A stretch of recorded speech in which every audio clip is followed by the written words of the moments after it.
student, last time we have discussed equation of motion through a graphical method. How can we solve equation of motion through the graphical method?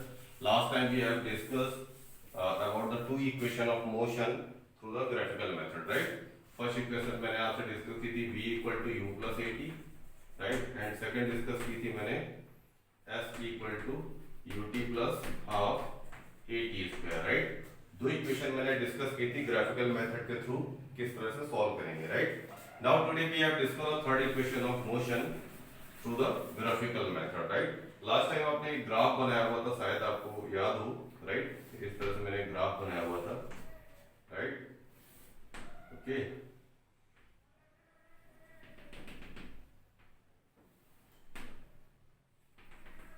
मैंने आपको बताया था ये है initial velocity u, ये है final velocity v, means इस origin से इस पॉइंट पे वेलोसिटी u है और इस ओरिजिन से राइट इसकी वेलोसिटी v है, ठीक है।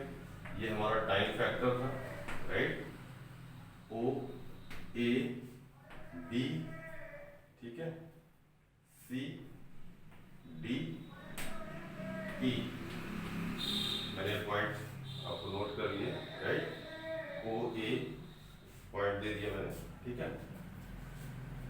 अभी आपको क्या करना है, third equation of motion graphical method से सॉल्व करनी है। थर्ड इक्वेशन ऑफ मोशन हमारे पास क्या होता है, v square minus u square equal to 2af। इसे मुझे सॉल्व करना है थ्रू ग्राफिकल मेथड, राइट। तो लास्ट टाइम जब मैंने सेकंड इक्वेशन सॉल्व की थी s equal to ut plus half at square, then आपने क्या किया था, इस एरिया को कैलकुलेट किया था, राइट, इस एरिया को कैलकुलेट किया, ठीक है। आपको यहाँ पर आपको क्या दिख रहा था, एक ट्रायंगल दिख रहा था, ठीक है, एक ट्रायंगल दिख रहा था और एक रेक्टेंगल दिख रहा था। अगेन हम क्या करेंगे, अगर इस इंडिविजुअली शेप की बात करता हूँ, मीन्स आपने देखा कि आपको इस तरह की शेप मिल रही है, राइट, ऐसे ऐसे ऐसे ऐसे और इस तरह की एक शेप मिल रही है, राइट, इस तरह की एक शेप मिल रही है। यहाँ सारे पॉइंट लिख दिए, ओ ए बी सी और डी, ठीक है। इस शेप को क्या बोलते हैं, ट्रेपेजियम। क्या बोलते हैं इसको, ट्रेपेजियम। तो ट्रेपेजियम का एरिया कैलकुलेट करने का फॉर्मूला आपको पता है, area of trapezium, area of trapezium, ठीक है। क्या लिखते हैं हम बताइए, 1 divided by 2 sum of parallel side, sum of parallel side, sum of parallel side multiplied by height, ठीक है। इस फॉर्मूले का यूज करता हूं, इससे मुझे क्या निकल के आता है, एरिया, ठीक है। क्या निकल के आता है, एरिया किसका, ट्रेपेजियम का एरिया, राइट। अब इस फंडामेंटल को मैं इस प्लेस पर अप्लाई करूंगा, इस ग्राफ के अंदर अप्लाई करूंगा। तो चलिए देखता हूं पैरेलल साइड कौन कौन सी है, right, first, right, and second, और हाइट क्या है आपके पास ये। तो सम ऑफ पैरेलल साइड लिखेंगे तो मैं क्या लिखूंगा, देखिए, चलिए, 1 divided by 2 sum of parallel side means parallel क्या है, ओ ए मींस ए ओ प्लस सी और बी मींस बी सी, ठीक है, और multiplied by height means T, ठीक है। यहाँ पर मैं ऐसे लिखता हूँ, ओ सी लिख देता हूँ, राइट, ओ सी। चलिए सबकी वैल्यू पुट करता हूँ, चलिए 1 divided by 2, right, A O कितना है, यू, प्लस बी सी कितना है, B C B, right, multiplied by O C कितना है, टी, ठीक है। यहाँ पर पहुंच गए। एरिया अंडर द कर्व आपको क्या देता है, डिस्प्लेसमेंट, मैंने लिख दिया एस, ओके, इतना काम हो गया। चलिए इस 2 क्रॉस मल्टीप्लिकेशन करा देता हूँ, तो मैं लिखूंगा 2 time of S equal to, यहाँ आपके पास रिमेनिंग वैल्यू बची u प्लस बी और मल्टीप्लाइड बाई टी, राइट। इस प्लेस पर आप क्या करेंगे, first equation of motion use करेंगे, ठीक है। तो आपने लिखा था v equal to U plus A T, यहाँ से t की वैल्यू कैलकुलेट करेंगे तो लिखेंगे v minus u equal to a t और t equal to v minus u divided by T, right, divided by a, sorry divided by a. इस value को उठा के मैं क्या करूंगा, इस टी की वैल्यू को इस प्लेस पर पुट कर दूंगा, तो मैं क्या लिखूंगा, देखिए u प्लस बी, और टी के प्लेस पर क्या लिखूंगा, b minus u divided by A, right, right, good. अब इसे आप ऐसे भी लिख सकते हो, क्या, v plus u and v minus u divided by a equal to 2 time of s। Cross multiplication कराता हूँ, यहां से मैं रफ कर रहा हूँ,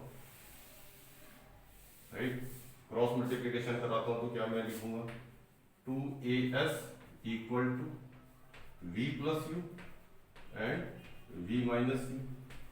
और आपको पता है यहाँ पर क्या आइडेंटिटी यूज हो रही है, राइट, मैं एक मैथमेटिक्स की आइडेंटिटी यूज करता हूँ, क्या, a square minus b square equal to क्या लिखते हैं, ए प्लस बी और ए माइनस बी। तो देखिए ऐसे लिखा होगा ए प्लस बी और ए माइनस बी, मीन्स इसका मीन्स क्या हो गया, b square minus u square equal to b plus u and v minus u, right. तो in place of this we can put v square minus u square. तो चलिए मैं क्या लिखता हूँ, 2as equal to v square minus u square. हमारे पास third equation of motion proof होगी। ओके, सिंपली आपको क्या करना है, एरिया कैलकुलेट करना है ट्रेपेजियम का, राइट, ट्रेपेजियम का एरिया कैलकुलेट करना है और सारी वैल्यूज पुट कर देनी है, ये आपके पास आंसर आ जाएगा। ठीक है, कोई प्रॉब्लम नहीं, ठीक है। Now last point of this chapter is circular motion.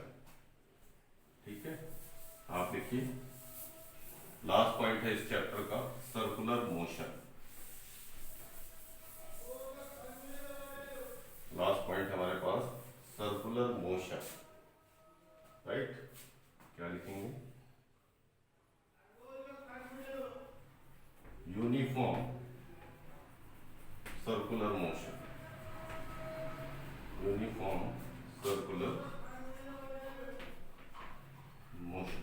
ठीक है, uniform circular motion. Uniform circular motion का क्या मतलब है, मींस सपोज एक ऑब्जेक्ट है, ठीक है, A point, B point, C point और डी पॉइंट, राइट। ये अपने ओरिजिन से स्टार्ट करता है और ऐसे मूव करके फिर से अपने ओरिजिन पर आता है, राइट। आपने देखा, ठीक है, ये जो डिस्प्लेसमेंट कवर करता है, right, first, second, third and fourth, right. ये सारी जितने भी डिस्प्लेसमेंट कवर करता है ये इक्वल टाइम ऑफ इंटरवल में करता है during the circular path, right. Then you can say that it's a performing a uniform circular motion, right. Write down the motion of an object along a circular path, the motion of an object along a circular path, the motion of an object along a circular path around a fixed point, around a fixed point, around a fixed point is called, या आप बोलेंगे is known as uniform circular motion, uniform circular motion,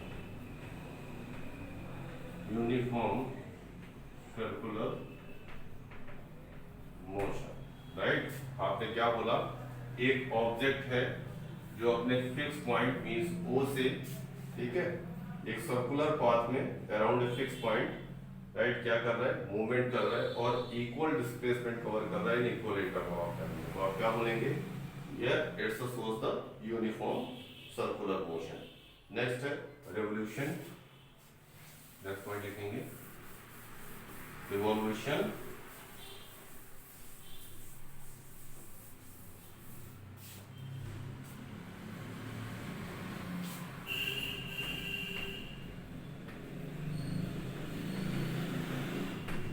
revolution period, right, revolution period, इसे क्या बोलेंगे, देखिए revolution period क्या है इसे समझिए। ठीक है, अब क्या है, सपोज कोई ऑब्जेक्ट एक सर्कुलर पाथ कर रहा है, ठीक है, सर्कुलर मोशन कर रहा है, ठीक है, एक ऑब्जेक्ट अपने फिक्स पॉइंट से एक सर्कुलर मोशन स्टार्ट करता है, राइट, सर्कुलर मोशन स्टार्ट करने पर क्या करता है, फिर से अपना सपोज एक पॉइंट पर आता है, पूरा एक सर्किल रोटेट करके, तो कितनी डिस्टेंस कवर करता है, कितना डिस्प्लेसमेंट कवर करता है, तो आप इसे क्या बोलेंगे, रेवोल्यूशन पीरियड, ऐसे लिखेंगे रेवोल्यूशन पीरियड। इसको हम कैपिटल टी से रिप्रेजेंट करते हैं, लिखेंगे capital T equal to total distance covered in one revolution, यहाँ लिखेंगे टोटल डिस्टेंस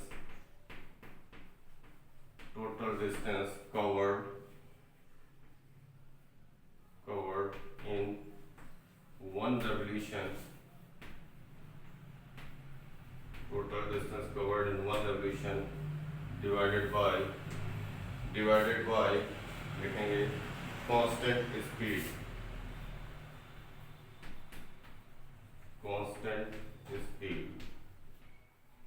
राइट। तो टोटल डिस्टेंस कितनी कवर करेगा, total distance means circumference of this circle, तो क्या लिखेंगे t equal to 2 pi small r divided by v, right, t equal to 2 pi r divided by v, right. यहाँ से आपको क्या निकल के आ गया, time of revolution during a circular motion, okay, time of revolution during a circular motion. Suppose अगर इस वेलोसिटी की आपको वैल्यू निकालनी, सपोज करो ये ऑब्जेक्ट ये v वेलोसिटी से चल रहा था, फिर इस पॉइंट पर आया, यहाँ से इसकी वेलोसिटी v, फिर इस पॉइंट पर आया, यहाँ पर इसकी वेलोसिटी v, तो आपने देखा ईच एंड एवरी पॉइंट पर डायरेक्शन चेंज हो रही है, इस वेलोसिटी की डायरेक्शन चेंज हो रही है, राइट, बट वेलोसिटी सेम है और अपने फिक्स पॉइंट पर ये मूव कर रहा है, बट क्या है कि डायरेक्शन चेंज हो रही है, राइट। तो अभी क्या करेंगे आप, सपोज इस वेलोसिटी की वैल्यू निकालनी है, तो वेलोसिटी को यहाँ से क्रॉस मल्टीप्लिकेशन करेंगे, तो वेलोसिटी का फार्मूला क्या लिखेंगे, ठीक है, सेम थिंग कि total distance covered in one revolution divided by time of revolution, तो क्या लिखेंगे v equal to 2 pi r divided by t। अब ये फार्मूला भी यूज कर सकते हैं, राइट। चलिए मिलते हैं, आपका ये फर्स्ट चैप्टर आपका बाइंड अप हो गया है, राइट। इससे रिलेटेड आप जो भी आपकी क्वेरीज हैं, जो भी प्रॉब्लम्स हैं, आप मुझे through the comment, through the my personal number you can discuss, right. If you can feel during this in this chapter, then you can call me directly and ask me any types of queries. I am available 24 multiplied by 7 for you guys, so please read this chapter carefully, okay.